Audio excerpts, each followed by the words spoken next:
But first tonight, a Rock Hill family is sharing their story after they say days of fear and repeated calls for help ended in tragedy in the death of a 19-year-old. Thank you for joining us here for the news at 5. I'm Vanessa Rufus. Colin Mayfield has the night off tonight. Sean Hubbard is charged with murder after 19-year-old Camariya Tidwell was shot and killed outside the steps of her home on Mount Gallant Road Saturday night. And the family says this is not the first time he's been accused of firing into their home. WCNC Charlotte's Jesse Pierre is joining us live right now from Rock Hill. So, Jesse, how did this all start? When investigators in Rock Hill, South Carolina, finally pieced together the events surrounding the death of 19-year-old Camariya Tidwell, the case appeared far different from what many initially believed. The shooting on Mount Gallant Road was not the result of a random act, nor was the victim the primary focus of the violence that had been escalating around the residence. As detectives examined surveillance footage, witness statements, emergency calls, and the suspect's movements throughout May 16, 2026, a troubling timeline emerged. Evidence showed that the fatal encounter was preceded by earlier gunfire at the same property, warnings that were documented hours before the homicide occurred, and investigative decisions that later became the subject of intense public scrutiny. What began as a single murder investigation evolved into a deeper examination of missed opportunities, misunderstood motives, and a chain of events that culminated in the death of a young woman who authorities later described as an unintended victim. Here we deliver clear, factual, and up-to-date true crime stories. Subscribe and turn on notifications to stay informed on the latest cases and investigations. Man came up on the side of my house and took my daughter's life. I'm blaming myself because I feel like I failed my child. But it's other avenues and other people that has failed her as well. I'm mad at the man that took my daughter's life. But I'm also mad at this Rock Hill Police Department because where were you when we needed you? They tell you, window presence here. Wasn't nobody riding up the street. No officers riding up the street. Wasn't none circling the block. Even if it would have been every hour, that would have been acceptable. But that didn't happen because clearly this man sat out here. The investigation into the death of 19-year-old Camariya Tidwell ultimately led authorities to one conclusion. According to investigators, the fatal shooting that occurred outside a residence on Mount Gallant Road in Rock Hill, South Carolina, was not an isolated act of violence. Instead, it was the final stage of a series of events that had already been unfolding throughout the day. By the time charges were filed, authorities had arrested 34-year-old Sean Xavier Hubbard and accused him of murder, possession of a weapon during the commission of a violent crime, and discharging a firearm into a dwelling.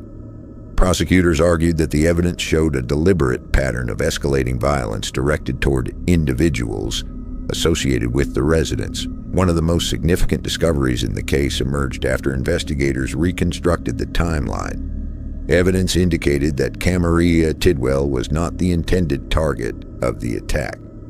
Detectives determined that the conflict originated elsewhere and involved other individuals connected to the property.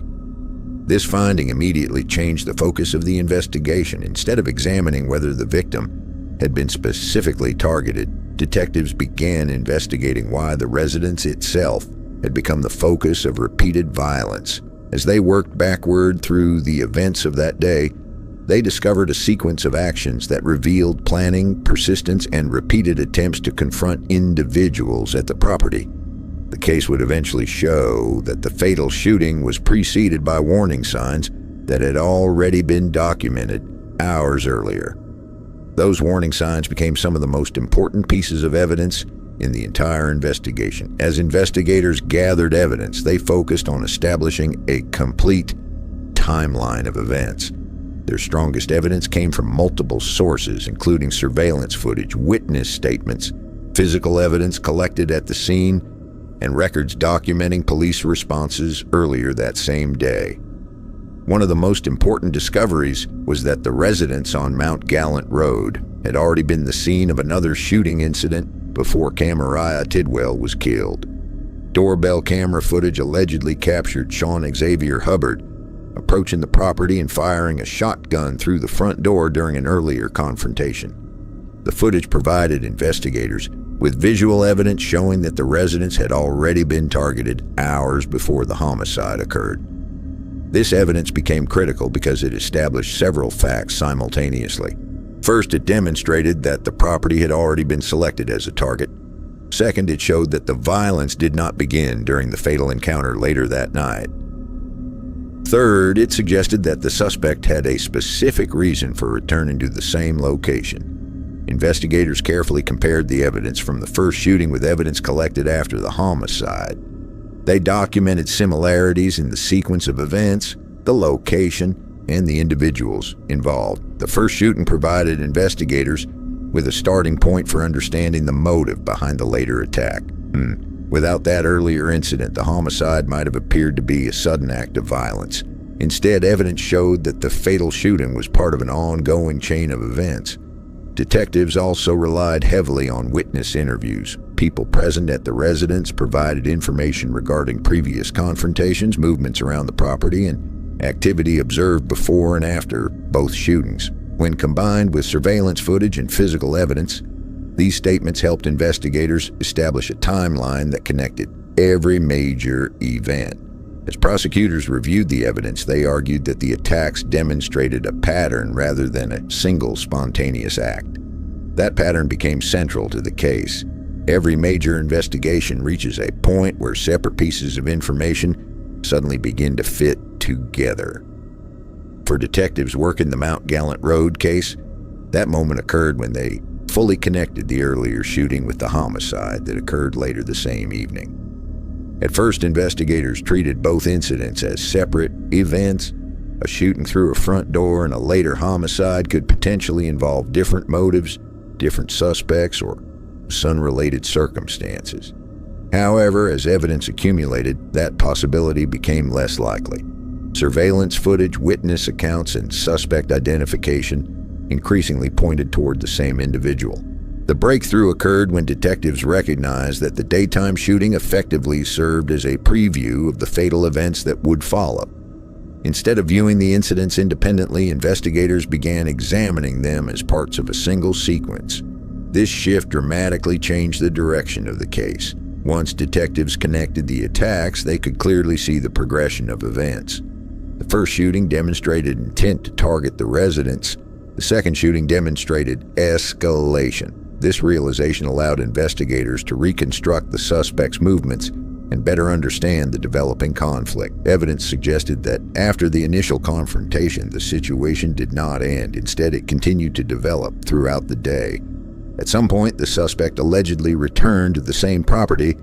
That return became one of the most important facts in the investigation. Returning to the same location after an earlier violent incident suggested persistence rather than spontaneity.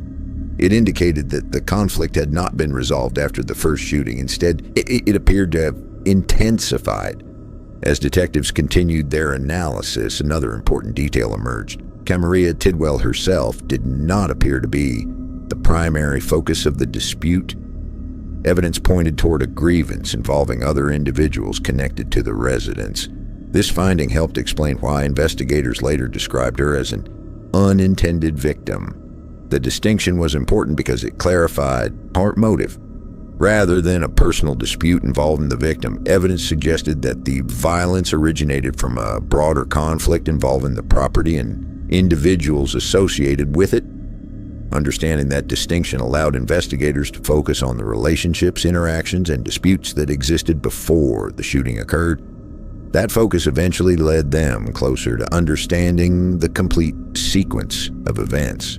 As investigators reviewed the timeline, they noticed something significant. The violence appeared to increase in severity throughout the day. The first shooting involved gunfire directed into the residence. Although dangerous, no fatalities occurred during that incident.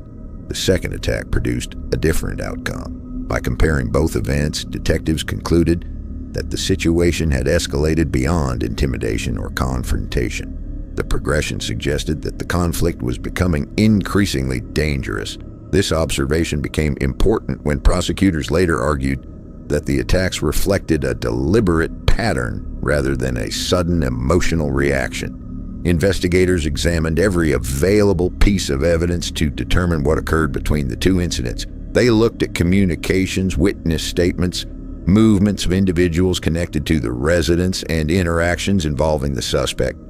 The objective was to identify what factors contributed to the escalation. Although many questions remained unanswered, detectives became increasingly confident that the two attacks were directly connected.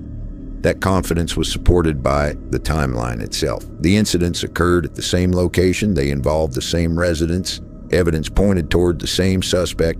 The progression followed a logical sequence. Taken together, these factors created a compelling investigative narrative. One of the most important aspects of the case was the timeline investigators ultimately established. At first glance, the fatal shooting appeared to be the central event. However, as detectives reconstructed the day, they realized that the earlier shooting provided essential context. Without understanding what happened first, it would have been difficult to understand why the homicide occurred later. The timeline revealed that warning signs had existed hours before the fatal encounter. The residents had already been attacked. Police had already responded. Evidence had already been collected. Witnesses had already reported concerns. Each of these details became more significant after investigators recognized that the attacks were connected. The timeline also highlighted how rapidly the situation evolved. Events that initially seemed isolated eventually became linked through evidence and investigative analysis. This reconstruction allowed detectives to move beyond assumptions and focus on verifiable facts. By tracing events backward from the homicide to the earlier shooting, investigators gained a clearer understanding of how the conflict developed. That approach ultimately provided the foundation for the charges that followed. The realization that both shootings were connected transformed the investigation. Before that discovery, detectives were examining a homicide. Afterward, they were examining a pattern of repeated violence directed toward the same location. This distinction expanded the scope of the investigation. Instead of focusing only on the moments immediately surrounding the homicide, detectives began examining the entire day. Every witness interview became more important. Every surveillance recording gained additional value. Every interaction connected to the residents received closer scrutiny. The breakthrough also clarified motive. Rather than searching for a direct conflict involving Camariya Tidwell, investigators focused on disputes involving others associated with the property. This approach ultimately helped explain why the victim was present during an attack that investigators believed was directed elsewhere. As prosecutors prepared their case, they relied heavily on this reconstructed timeline. The evidence suggested that the fatal shooting was not an isolated event, but the culmination of a sequence that began hours earlier. The first shooting established intent, the second shooting established escalation. Together, they formed the foundation of the prosecution's theory. By the end of the investigation, detectives had transformed what initially appeared to be two separate incidents into a single connected narrative supported by surveillance footage, witness testimony, and physical evidence. That reconstruction became one of the most significant achievements of the investigation and ultimately shaped the criminal case that followed. By the time investigators identified the person they believed was responsible for the shooting death of 19-year-old Camariya Tidwell, many of the theories that initially guided the investigation had already been eliminated. The final picture of the case looked very different from what authorities first encountered on the night of May 16, 2026. When emergency calls first reported a shooting at a residence on Mount Gallant Road in York County, South Carolina, responding officers arrived with very limited information. A young woman had been shot outside her home. Witnesses were attempting to describe what had happened, and investigators were faced with the challenge of determining whether the incident was random, targeted, retaliatory, or connected to a broader criminal dispute. At that stage, detectives could not afford to focus on a single explanation. Every possibility had to be examined. One of the earliest theories considered by investigators was the possibility that the shooting was random. Random acts of violence are uncommon, but they do occur. Investigators needed to determine whether a passing individual or unknown suspect had opened fire without a specific target, because the shooting occurred outside a residence and involved a victim who appeared to have no immediate connection to violent criminal activity. Detectives initially had to consider whether Camariya had simply been in the wrong place at the wrong time. This theory quickly began to weaken as evidence emerged. The location of the shooting immediately raised questions. Detectives discovered that the same residence had already been involved in a separate shooting incident earlier that day. This was not an isolated crime scene. It was a location that had already attracted law enforcement attention only hours before the homicide occurred. The discovery created an important shift in the investigation. Rather than looking at the murder as a standalone event, investigators began exploring whether the fatal shooting was part of a larger chain of events. The fact that violence had already occurred at the residence suggested that the victim's death might be connected to an ongoing dispute rather than a random encounter. A second theory involved possible gang activity. Whenever a homicide occurs involving firearms, investigators routinely examine whether gang affiliations played a role. Detectives reviewed available intelligence, interviewed witnesses, and examined known criminal associations connected to individuals who frequented the residence. The evidence failed to support this possibility. Investigators found no indication that Camariya was involved in gang activity. There was no evidence linking her to organized criminal groups, rivalries, or conflicts that could explain why she would become the target of a shooting. Family members consistently described her as someone who had no involvement in the dispute that investigators were attempting to understand. Interviews with relatives, friends, and individuals who knew her reinforced the same conclusion. Nothing suggested that she had participated in behavior that would place her at the center of a violent confrontation. As detectives continued reviewing evidence, another theory emerged. Could Camariya herself have been the intended target? This possibility required careful examination. Investigators had to determine whether there were personal conflicts, recent disputes, social media interactions, or other circumstances that could explain why someone would intentionally target her. Detectives began reconstructing her recent activities. They reviewed communications, interviewed associates, and examined relationships that could potentially reveal a motive. The results pointed in a different direction. Nothing investigators uncovered indicated that Camariya had a direct connection to the suspect. There was no established relationship between them. No evidence suggested that they had ongoing disagreements, prior confrontations, or personal interactions capable of explaining the violence. This finding became one of the most important developments in the case.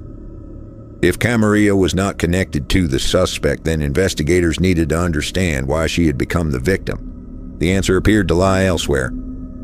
As evidence accumulated, detectives increasingly focused on individuals connected to the property itself. Witness interviews and investigative findings suggested that the underlying conflict involved someone other than Camariya.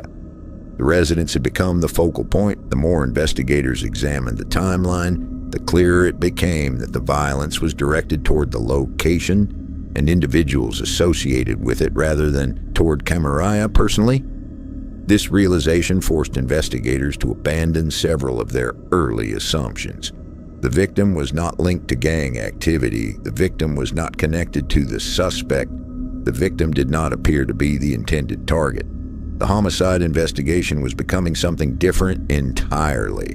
What initially appeared to be a direct attack against a young woman was increasingly being viewed as the tragic outcome of a separate dispute that had escalated beyond control. Understanding that distinction would become critical as investigators worked backward through the events of May 16th. To understand why detectives reached that conclusion, they first had to return to the scene itself. At approximately 11 p.m. on May 16th, emergency dispatchers received reports of gunfire at a residence located in the 700 block of Mount Gallant Road. Police officers and emergency medical personnel responded immediately. Upon arrival, responders encountered a chaotic scene. Witnesses were attempting to explain what they had seen. Family members were gathered near the residence. Investigators had to secure the area quickly while medical personnel worked to assist the victim. Camariya Tidwell had suffered a gunshot wound outside the home. Emergency crews initiated life-saving measures, but despite those efforts, she was pronounced dead. The scene immediately became a homicide investigation. Crime scene technicians began documenting every aspect of the area. Evidence markers were placed, photographs were taken, measurements were recorded. Investigators searched for shell casings, bullet fragments, impact points, and any physical evidence capable of explaining how the shooting had unfolded. At that moment, detectives knew very little. They did not know the full sequence of events. They did not know the identity of the shooter. They did not know the motive. What they did know was that a 19-year-old woman had been killed outside her residence. As investigators worked through the scene, one detail immediately stood out. This was not the first time officers had responded to the address that day. Earlier reports indicated that another shooting incident had occurred at the same property. That information dramatically changed the context of the homicide investigation. Instead of treating the crime as an isolated event, detectives began examining whether the earlier violence and the fatal shooting were connected. Witnesses were interviewed throughout the night. Each statement helped investigators construct a preliminary timeline. Some witnesses described hearing gunfire. Others described seeing activity around the property before the shooting occurred. Investigators carefully compared each account, looking for consistencies and contradictions. As the evidence collection process continued, detectives became increasingly interested in what had happened during the hours leading up to the homicide. The answers would eventually reveal that the fatal shooting did not begin at 11 p.m. Its origins could be traced much earlier. As investigators reconstructed Camariya Tidwell's final day, they learned that she had spent much of her time at the family residence. Initially, nothing about the day appeared unusual. However, the situation changed dramatically after an earlier shooting incident occurred at the same property. Authorities later learned that the residence had already been targeted hours before the fatal attack. Police had responded to the earlier incident and launched efforts to locate the individual believed to be responsible. The response demonstrated that law enforcement was already aware of a potential threat connected to the residence. For the family, the earlier shooting transformed what had begun as a normal day into an active law enforcement situation. Investigators later focused heavily on the period between the first shooting and the homicide.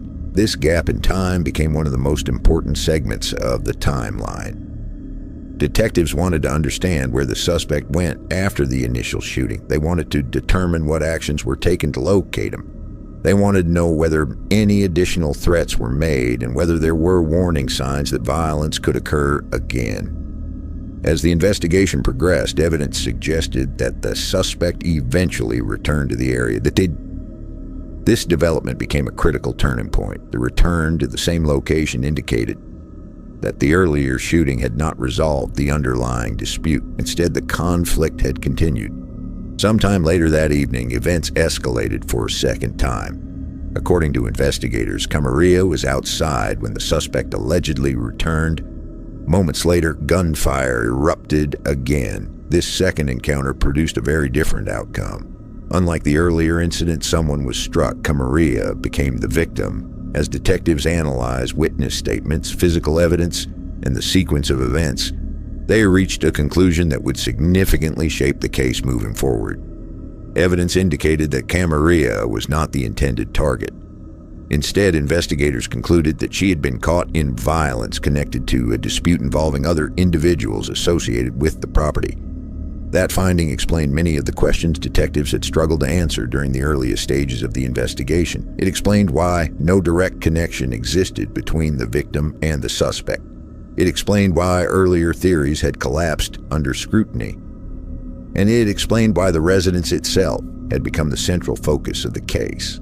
By reconstructing Camariya's final movements and connecting them to the earlier shooting, investigators were finally able to see the complete timeline. The homicide was not an isolated event.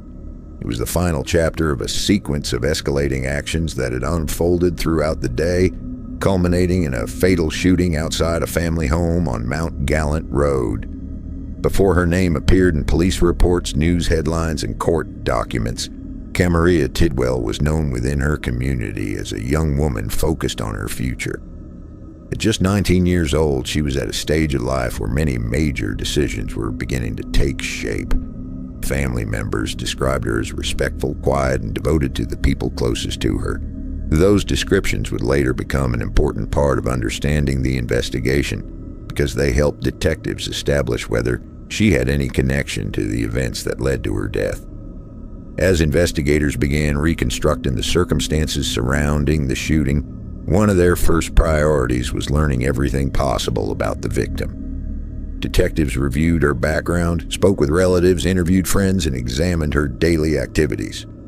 In homicide investigations, understanding the victim is often the first step toward identifying a motive.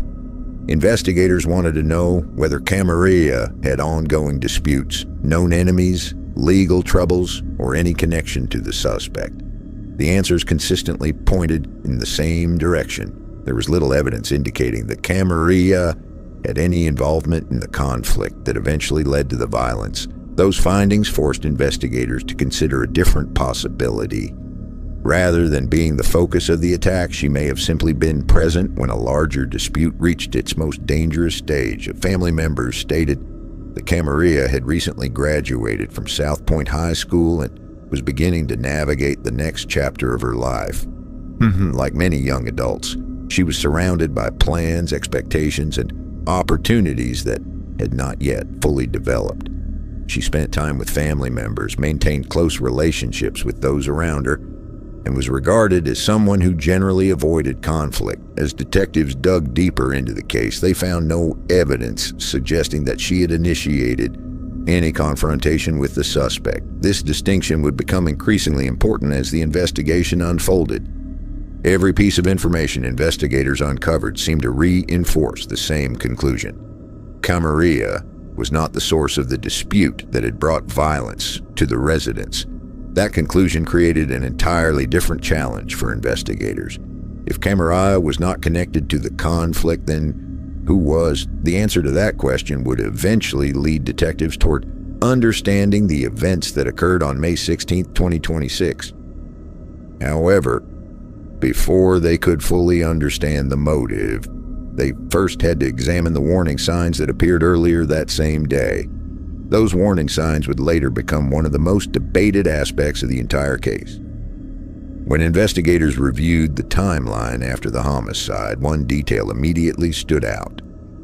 The fatal shooting was not the first violent incident at the residence that day. Hours before Camariya was killed, authorities had already responded to reports of gunfire at the same location on Mount Gallant Road. At the time, officers treated the incident as a serious criminal offense. Witnesses reported that a suspect had arrived at the property and opened fire.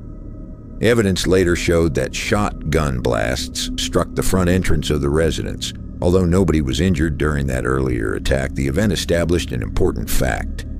The home had already been targeted. Initially, the daytime shooting and the nighttime homicide appeared to be separate incidents connected only by location. However, as investigators continued examining surveillance footage and witness statements, they began noticing similarities that suggested the two events were closely related. The significance of the first shooting became clearer when authorities reviewed video evidence. Surveillance footage allegedly captured the suspect approaching the residence and firing through the front door. The footage demonstrated that the violence was not spontaneous. Instead, it showed a deliberate act directed toward the property hours before the fatal shooting occurred. That discovery altered the investigation. Detectives now had evidence showing that the residence had been targeted twice within a relatively short period of time. Following the first shooting, law enforcement officers launched efforts to locate the suspect. Information gathered from witnesses and evidence collected at the scene helped investigators identify a potential person of interest. However, despite those efforts, authorities were unable to immediately locate him. That gap in time would later become one of the most discussed aspects of the case. Family members questioned whether additional actions could have been taken after the first shooting. Their concerns centered on a straightforward issue. If the suspect had already allegedly attacked the residence once, could further intervention have prevented him from returning later that night? Investigators faced the difficult task of examining that question while continuing to build the homicide case. Looking back at the timeline, the earlier shooting appeared to be more than a warning sign. It was a direct indication that the situation remained active.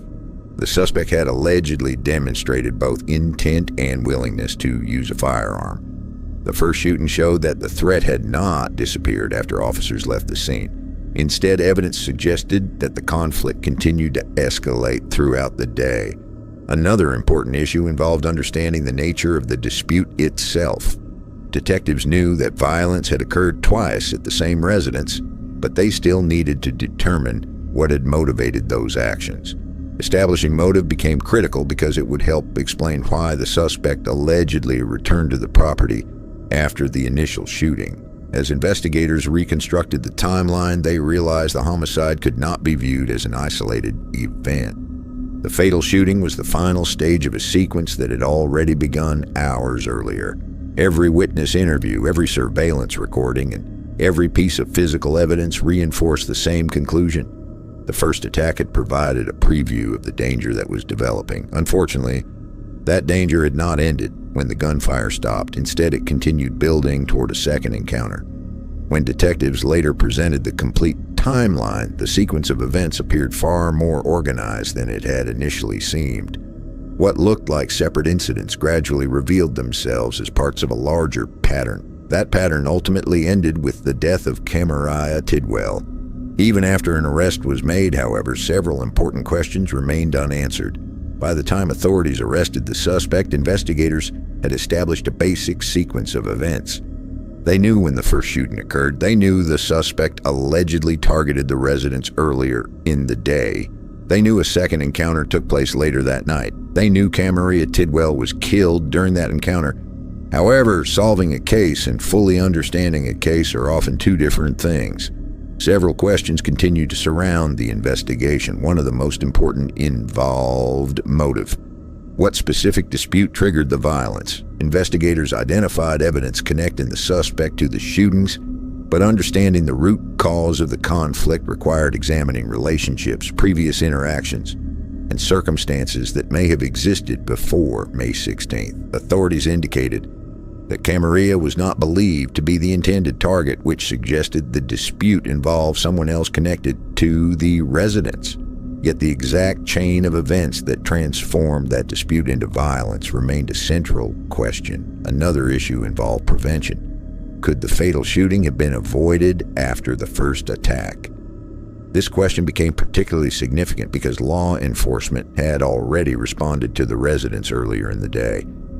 Investigators reviewed response times, suspect identification efforts, and available evidence in an attempt to understand whether any missed opportunity existed between the two incidents. The timeline itself also raised additional concerns. Were there warning signs before May 16th? Conflicts rarely emerge without any prior indicators. Detectives examined whether previous threats, confrontations, or disputes may have occurred before the shootings. Understanding those earlier interactions could provide insight into how the situation escalated. Another lingering question focused on the suspect's alleged decision to return. Why come back? Investigators believe the daytime shooting demonstrated a willingness to confront individuals associated with the residence. However, returning hours later suggested that whatever conflict existed had not been resolved. Determining the reason for that return became a key component of understanding motive. There was also the broader issue of escalation. What circumstances transformed an ongoing dispute into deadly violence? Many disagreements never progressed beyond verbal arguments or isolated confrontations. In this case, however, the conflict allegedly advanced from one shooting incident to another within a matter of hours. Investigators worked to identify the decisions and actions that contributed to that escalation. For law enforcement, those questions represented important investigative concerns. For prosecutors, the primary objective involved proving responsibility for the shooting. For the court system, the focus centered on evidence, charges, and legal accountability. But for those closest to Camariya Tidwell, the questions were much simpler. How did a young woman who showed no apparent involvement in the underlying dispute become caught in the middle of a conflict that was never hers? Why did the violence continue after the first shooting? And what circumstances allowed a chain of events that began earlier that day to end in a homicide on Mount Gallant Road? Those questions remain closely tied to the legacy of the case. While investigators reconstructed timelines, analyzed evidence, and pursued charges, the broader narrative continued to point back to a single reality. The death of Camariya Tidwell was not the result of one isolated moment. It was the culmination of multiple events, multiple decisions, and multiple warning signs that unfolded over the course of a single day in Rock Hill, South Carolina. Understanding those events became the key to understanding the case itself.